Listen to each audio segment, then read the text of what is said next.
at the end of the day, what we have to be able to demonstrate is that we're ready to fight on land, because unless we get it right, we could well be facing having to fight Russia on land. And I'm afraid 6 new ships for the Royal Marines is going to be about as much use as an ashtray on a motorbike.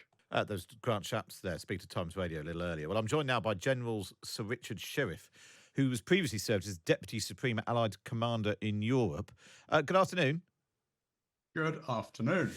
Is this the right way to spend this extra money? Well, I'm staggered. I'm absolutely staggered. Here we are facing the most serious conflict in Europe since 1945. This is a land war. Maybe Grant Shapps hasn't realized that.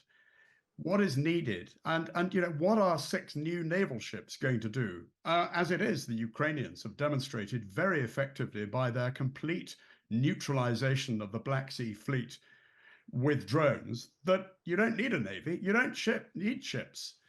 So I think this is posturing.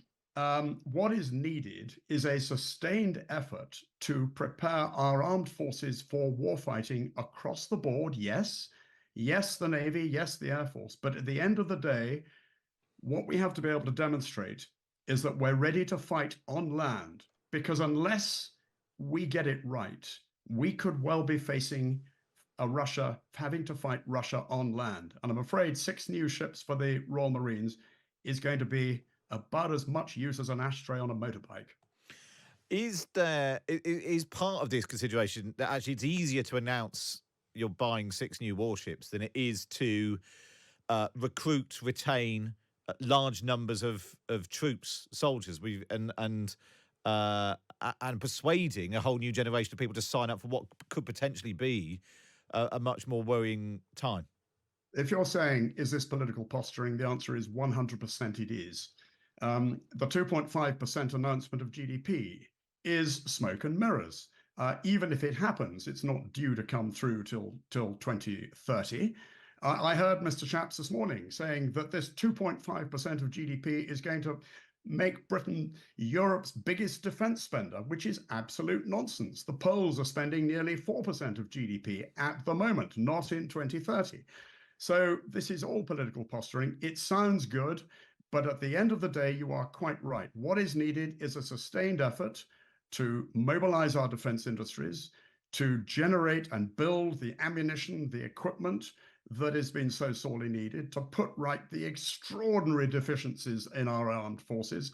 An army that is under-recruited with manpower falling falling through the floor, without the spares, the equipment, the ammunition needed, even to maintain proper peacetime training.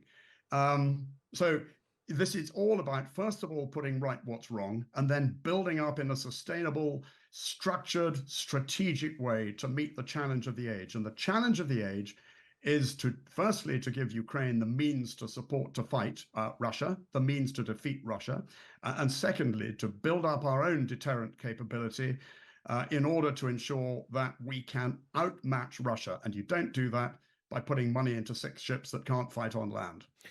Just finally, because some people will be very alarmed by the prospect of us actually, Britain going to war with Russia. How realistic is that, do you think, that we could see British troops in a conflict with Russia? Of course they're alarmed. It's the last thing anybody wants. It would be an absolute catastrophe. But let me put it this way. If you don't build up your armed forces, ensure that they are ready to fight, you will not deter a potential aggressor. So if we faff about without putting money where it's really needed, we are making it more likely that we'll have a catastrophe. It's a simple equation. Build up your armed forces, prepare for the worst case, and minimize the risk.